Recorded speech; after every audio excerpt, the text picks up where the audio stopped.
오라, 우리가 굽혀 경배하며 우리를 지으신 여호와 앞에 무릎을 꿇자. 그는 우리 하나님이시요 우리는 그가 기르시는 백성이며 그의 손이 돌보시는 양이기 때문이라. 아멘.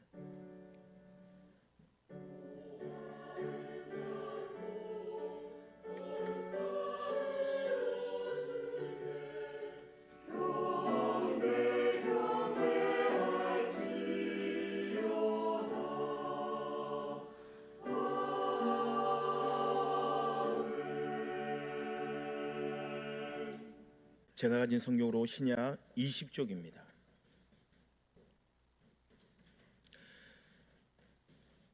마태복음 12장 46절로부터 50절까지 하나님의 말씀을 봉독해 올립니다.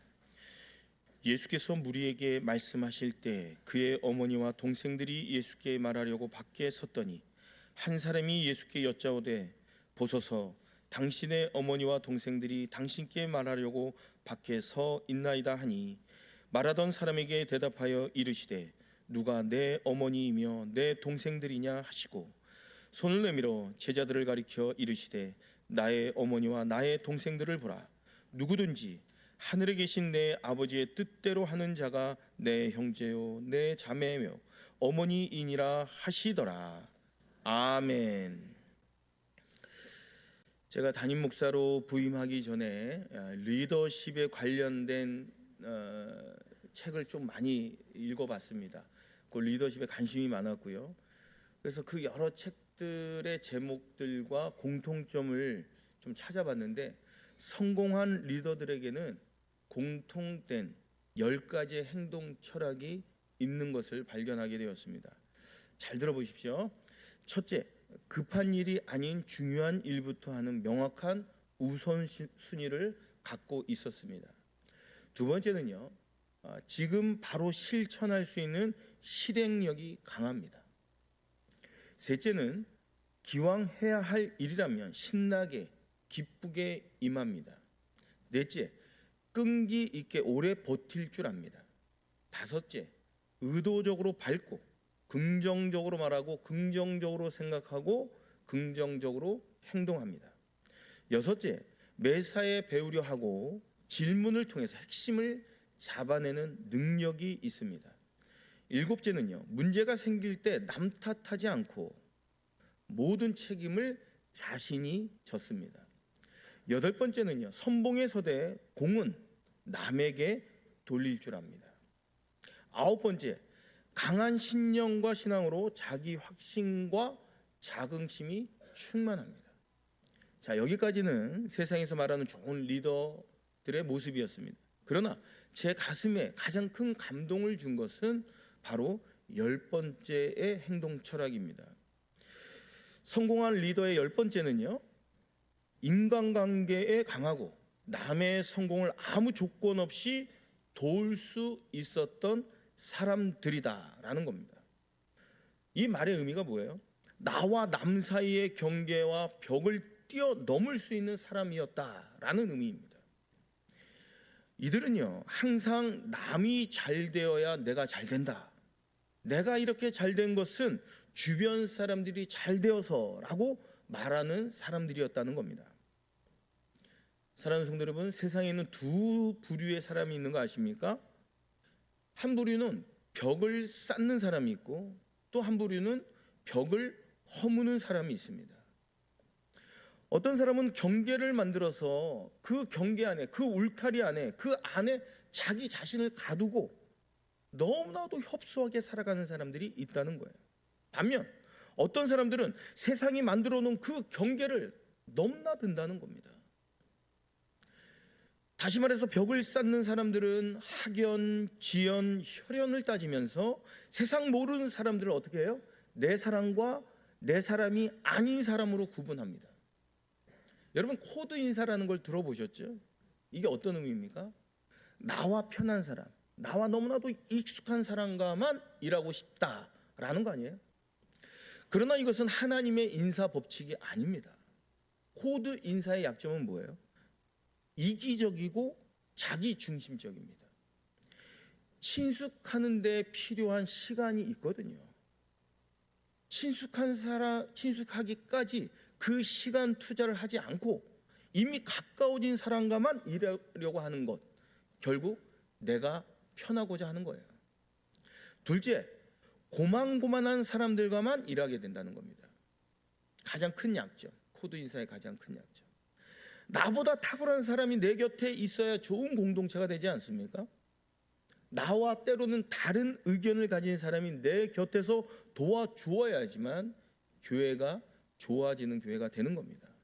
가령 예를 들면 제가 조용히 묵상 기도하는 사람이라면 제 곁에는 통성으로 기도하고 방언으로 기도하는 사람이 내 곁에 있어야지만 교회가 온전하고 균형 잡힌 교회가 될 수 있다, 이런 뜻입니다.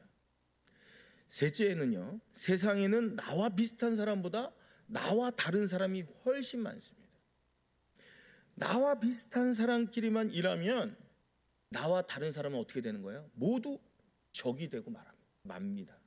적이 된다는 거예요. 우리가 즐겨보는 드라마와 영화 같은 영화를 보면 가장 감동으로 다가오는 장면이 언제입니까? 가령 예를 들면 이런 거죠. 보복하려는 사람이 그 원수와 화해하고 원수를 용서할 때 감동이 됩니다. 그런데 더 큰 감동이 있어요. 그건 뭐냐? 신분의 벽을 뛰어넘을 때입니다. 가령 예를 들면 역사 드라마에서 주인과 종, 이 주인과 종이 사랑에 빠져서 결혼에 꼴이 나는 장면, 매우 감동적이잖아요. 이게 감동적인 이유가 뭐예요? 신분의 벽을 뛰어넘었기 때문입니다. 그렇기 때문에 이 벽을 뛰어넘는 것은 사람들에게 큰 감동을 가져다 준다는 거예요. 사랑하는 성도 여러분, 우리가 이 땅을 살아가면서 신분의 벽이 있고 계급의 벽이 있고 혈통의 벽이 있고 또 소유의 벽이 있는 게 사실입니다. 오래전 미국 대통령 버락 오바마가 미국 대통령에 당선되었을 때 왜 많은 사람들이 열광한 이유가 뭐예요? 인종의 벽을 뛰어넘었기 때문에 그런 거예요. 여러분, 벽을 뛰어넘는다는 그 사실은 경계를 넘어선다는 것은 많은 사람들에게, 세상 사람들에게 감동을 가져다 주고 엄청난 영향력을 끼친다는 겁니다. 자, 그렇다면 세상에서 가장 뛰어넘기 힘든 어려운 벽이 있다 그래요. 그게 뭘까요? 그것은 바로 혈연의 벽입니다. 여러분, 세상에서 가장 무서운 말이 뭐예요? 당신과 나는, 당신과 내가 피가 섞였다, 피를 나누었다. 여러분, 이것처럼 무서운 말이 어디 있습니까? 여러분, 이렇게 얘기한다는 것은 모든 문제를 다 덮고 갈 수 있는 거고 모든 것이 다 용서된다는 의미이기도 한 거 아니에요? 여러분, 차인표 신혜라 부부, 그리고 브래드 피트와 안젤리나 졸리, 이 부부, 또 개그맨 엄용수, 그리고 얼마 전에 세상을 떠난 배우 윤석화. 그럼 공통점이 뭔지 아십니까? 이들은 모두 가슴으로 낳은 자식이 있는 가정입니다. 다시 말해서 입양아를 둔 가정이라는 거예요. 엄용수 씨는요, 혼자서 입양한 딸을 키워서 결혼까지 시켰어요. 자기 자녀를 키워서 결혼시키는 것은 너무나도 당연한 일이지만 남의 딸을 입양해서 건강하게 키워서 시집 보낸다는 것은 큰 감동으로 다가오지 않습니까? 왜 그래요? 혈연의 벽을 뛰어넘었기 때문에 그래요. 오늘 우리 예수님의 사역을 한마디로 말한다면 벽을 허무는 사역이었습니다. 우리 예수님께서 뭐라고 말씀하십니까? 막힌 담을 모두 허셨다라고 말씀하십니다. 자, 그러면 우리 예수님께서 허무신 벽들이 무엇일까요? 첫 번째는요, 죄의 벽을 허물었습니다. 인류가 선악과를 따먹으면서 어떻게 됐어요? 하나님과의 관계가 단절됐어요. 우리가 하나님을 외면하고 하나님께 등을 돌리고 숨어버렸어요. 그런데 우리 예수님께서 이 땅에 오셔서 십자가에서 자기 목숨을 내어 주심으로 말미암아 죄의 벽을 무너뜨린 겁니다. 예수님께서 십자가에서 죽으셨을 때 어떤 일이 벌어집니까? 지성소와 사람들 사이에 가로막혀 있던 그 휘장이 위에서부터 아래로 쫙 찢어졌어요. 이게 어떤 의미예요? 하나님과 사람 사이에 막혀 있던 장벽이 다 허물어진 겁니다. 다음으로 우리 예수님은 신분의 벽을 허물었습니다. 우리 예수님의 별명이 뭐였습니까? 죄인의 친구라는 별명을 지었어요. 왜 그래요? 이유가 뭐예요? 우리 예수님 주변에는요, 세리들이 있었고 창기들이 있었어요. 사람들이 그토록 외면하고 그토록 싫어하고 따돌리고 그 사람들만 나타나면 침뱉고 등 돌렸던 그런 세리들과 창기들이 예수님 주변에 있었던 거예요. 사람들이 외면했던 그 사람들과 더불어 함께 식사를 하세요. 그리고 그들을 품어주세요. 그래서 예수님이 또 어떤 별명을 또 갖게 돼요? 먹기를 탐하는 자라는 별명도 예수님이 얻게 됩니다. 또한 예수님은 성별의 벽을 허물었습니다. 우리 예수님 주변의 많은 사역자 가운데 재정적인 후원을 했던 인물들이 대부분 여성들이었어요. 우리가 알고 있는 수산나, 막달라 마리아, 요한나, 이와 같은 여인들이 다 예수님 주변에서 일했던 사람들입니다. 여러분, 이 시대에 여성 인권이 왜 높아졌는지 아십니까? 다 예수님 덕분입니다. 기독교가 이 땅에 있었기 때문에 여성들의 차별이 벗어지고 당당하게 우리가 하나님 앞에 예배 드리게 된 거예요. 다음으로 예수님은 공간과 시간의 벽을 허물었습니다. 우리 예수님이 승천하신 후에 누구를 보내셨어요? 성령의 영을 보내신다라고 말씀하십니다. 우리가 잘 아시다시피 성령께서는 공간과 시간의 제약을 받지 않고 우리가 직장에 있든지 사업장에 있든지 가정에 있든지 언제나 늘 우리를 만나 주신 분이 성령님이십니다. 자, 마지막으로 우리 예수님은 오늘 말씀의 핵심인 혈연의 벽을 허물었습니다. 오늘 성경을 보니까 하루는 우리 예수님께서 많은 사람들을 앉혀놓고 복음을 전하고 계셨어요. 그때 예수님의 어머니와 동생들이 예수님을 찾아오게 된 거예요. 이유가 뭘까요? 마가복음 3장을 보시면 예수가 바알세불의 힘을 얻어서 귀신을 내어 쫓았다라는 소식을 예수님의 형제들이 들어요. 그들이 예수님께 찾아온 것은요, 예수님의 사역을 말리기 위해서였습니다. 요한복음 7장 5절을 보시면요, 이런 말씀이 있습니다. 이는 그 형제들조차도 예수를 믿지 아니함이라. 이런 말씀이 있어요. 예수님 가족들조차도 예수님의 사역을 이해하지 못하였고 예수님이 하나님의 아들 메시아임을 받아들이지 않았던 거예요. 여러분, 가족에게는 양면성이 있지 않습니까?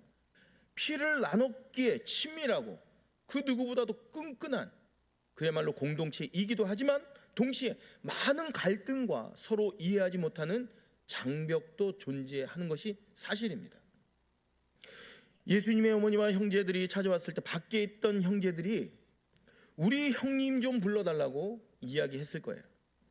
여러분, 이 이야기를 하는 그 순간 벽이 생기는 거예요. 바로 혈연의 벽이 생긴 겁니다. 이유가 뭐예요?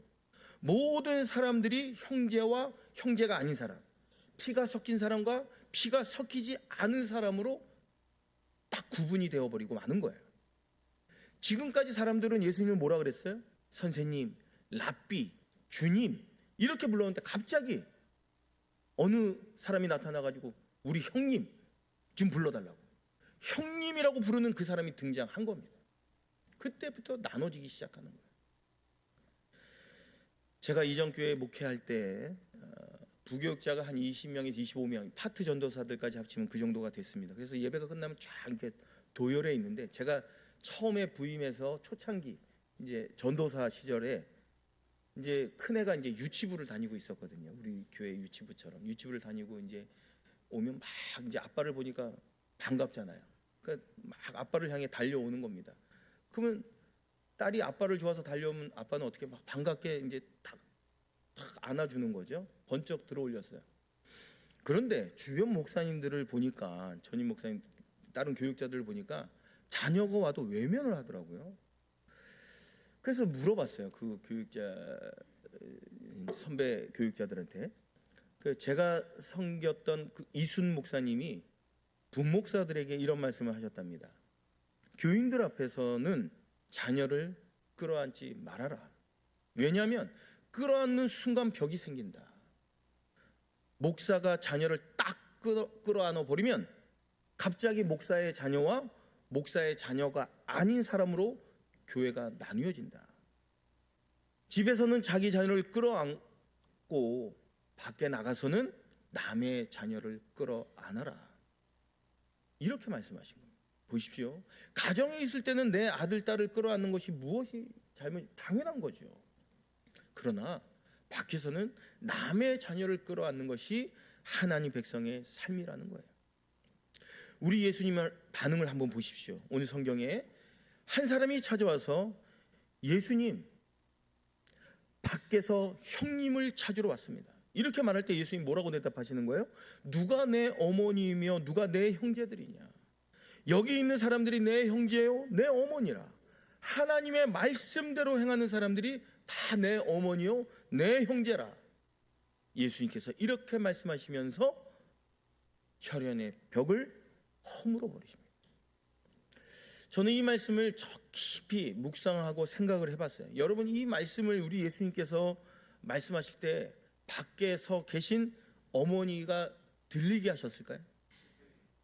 분명히 안 들리게 하셨을 거예요. 왜냐하면 이 말씀은 어머니 들으라고 한 말씀이 아니거든요.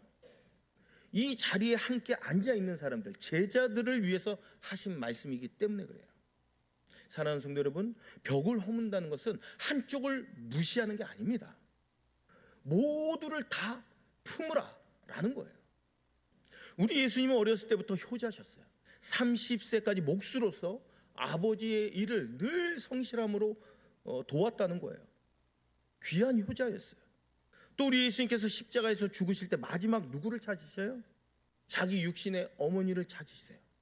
그러면서 보소서 여자여 아들이니이다, 이 말씀을 하십니다. 그리고 사도 요한에게 뭐라고 그래요? 보라, 네 어머니라. 자기 어머니를 제자에게 맡기고 예수님이 이 땅을 떠나 가십니다. 얼마나 귀한 효자입니까? 그런데 예수님께서 여기 있는 모든 사람들이 내 형제요, 내 자매이니라 라고 벽을 허물어 버리십니다. 여러분, 이 말씀은 누구를 위해서 하신 말씀이에요? 여기 앉아 있는 사람들을 위해서 하신 말씀이라는 거예요. 지금까지 환자 대 의사였습니다. 다시 말해서 사람들은 환자였고 예수님은 의사셨어요. 사람들은 죄인이었고 예수님은 의인이셨어요. 그런데 갑자기 예수님께서 뭐라고 말씀하시는 거예요? 형제라고 말씀하시는 거예요. 이 세상에서 가장 위대한 호칭은 뭡니까? 형제님, 자매님이라는 호칭이 가장 위대한 호칭입니다. 여러분, 형제라는 의식이 뭐예요? 우리가 함께 천국에 갈 수 있다. 우리가 같은 아버지를 모시고 있다. 이게 형제의 의미입니다. 사랑하는 성도 여러분, 이번 명절에 오래간만에 일가 친척들을 다 만나실 거예요. 그들이 나와 함께 피가 섞인 게 사실입니다. 근데 더 귀한 혈연 의식이 하나 있어요. 그게 뭘까요? 함께 천국 가야지만, 함께 구원받아야지만 진짜 형제라는 거예요. 그렇기 때문에 그들을 위해서 여러분 복음을 증거하십시오. 그들을 위해서 때로는 양보하고, 우리 믿음의 사람들이 때로는 더 섬기고, 더 희생하고, 더 낮아지고, 더 기도하십시오. 혹시 제사상 차릴 일이 있다면 땀을 흘리면서 앞장서서 열심히 제사상을 차리세요. 단 절만하지 않으면 됩니다. 그래야지만 그들의 마음 문이 열릴 거 아니에요. 마음 문이 열리면 그때 복음을 전하는 거예요. 내가 사랑하는 하나님, 내가 믿는 예수님을 전하시면 돼요. 이게 바로 벽을 허무는 일입니다. 우리 예수 믿는 사람들은 벽을 쌓는 사람이 아니라 벽을 허무는 사람입니다. 세상이 만들어 놓은 많은 경계를 넘어서 하나님의 백성이 이 경계를 넘어서는 거예요. 하나님을 아버지라고 고백하는 세상 모든 사람들이 내 어머니요, 예수님을 나의 구주라고 고백하는 모든 사람들이 바로 내 형제인 줄로 믿습니다. 오래전 아마존의 눈물이라는 혹시 다큐멘터리를 보신 적 있습니까? 매우 감동적인 장면이 있어요. 저도 굉장히 인상 깊게 봤어요.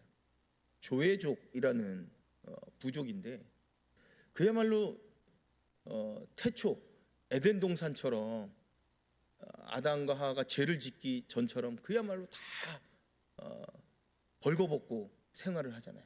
그 조회족은 50명밖에 안 돼요.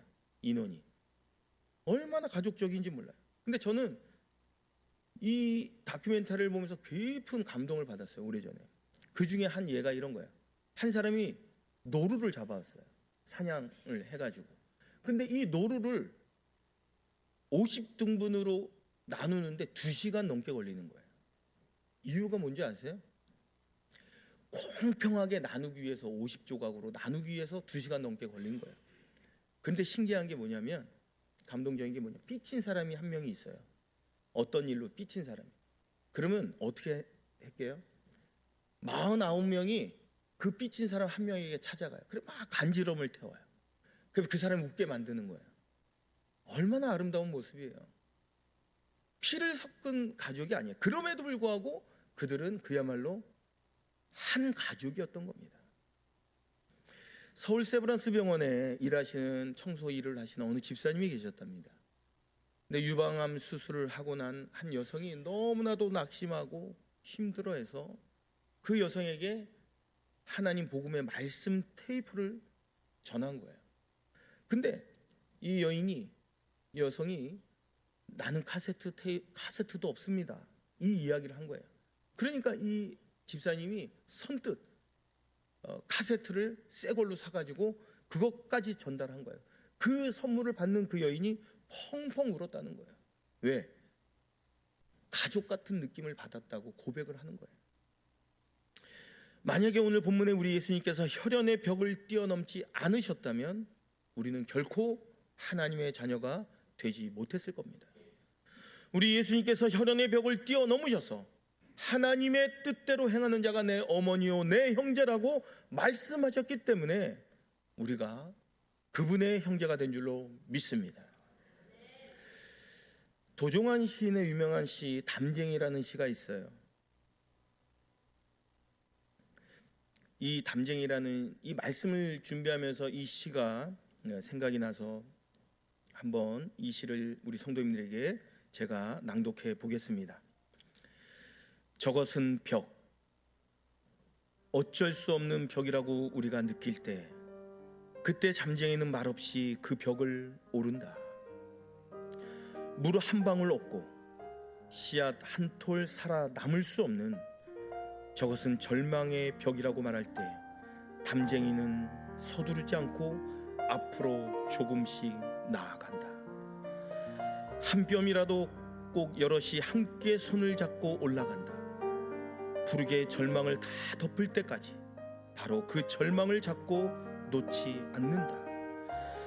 저것은 넘을 수 없는 벽이라고 고개를 떨구고 있을 때 담쟁이 잎 하나는 담쟁이 잎 수천 개를 이끌고 결국 그 벽을 넘는다.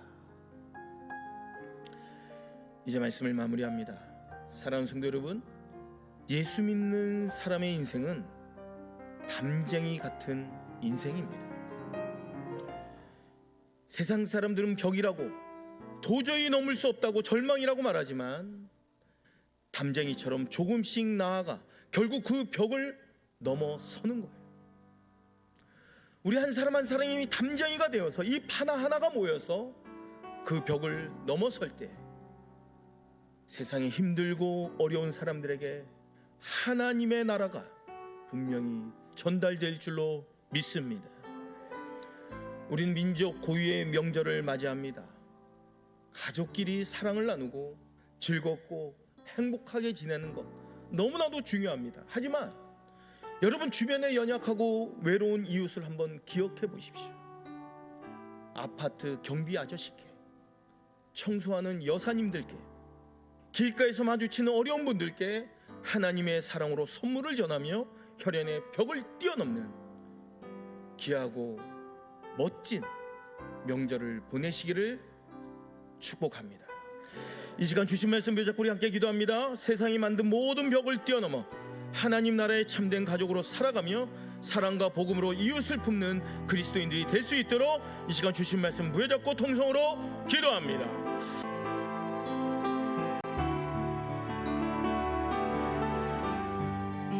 하나님께서는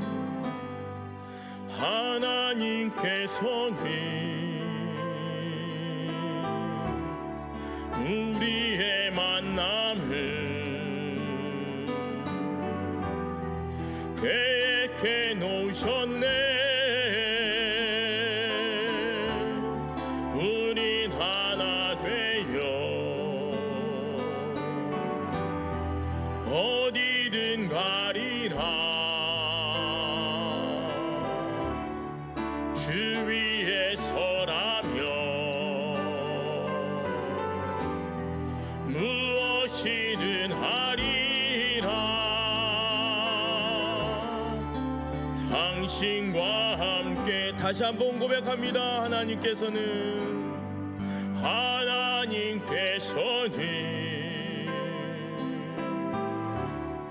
우리의 만남을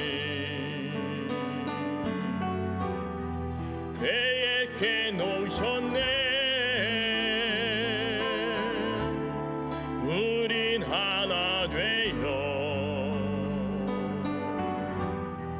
어디든 가리라. 주 위에 서라며 무엇이든 하리라. 당신과 함께 아멘. 우리는 하나 되어 우리는 하나 되어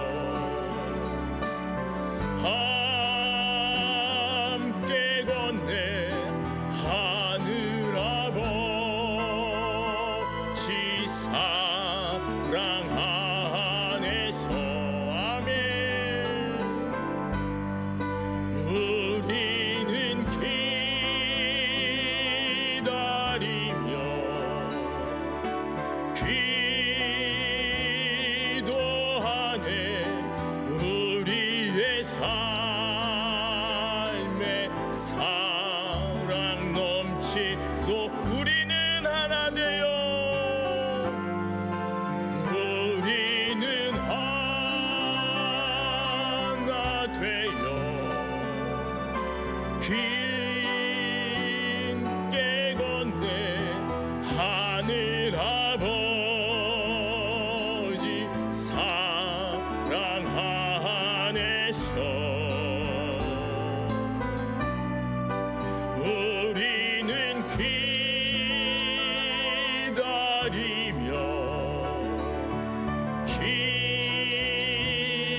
기도하네. 우리의 삶에 사랑 넘치도록.